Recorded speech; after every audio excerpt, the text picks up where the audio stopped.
ఎక్కుతాం కాబట్టి సగం వరకు వెళ్ళిన తర్వాత మనం ఎక్కలేమనిపిస్తుంది. కానీ మనకు ఎవరు రెస్క్యూ రాదు.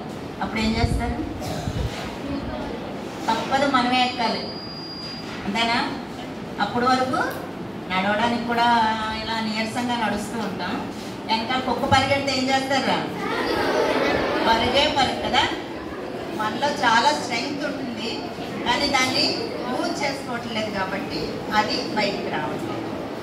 ఒక అతను చిన్న 5 years బేబీ ఒక బెలూన్స్ అమ్ముకునేవాడి దగ్గరికి వెళ్ళి, ఆ రెడ్ కలర్ బెలూన్ ఎగురుతుందా అని అడిగాడు.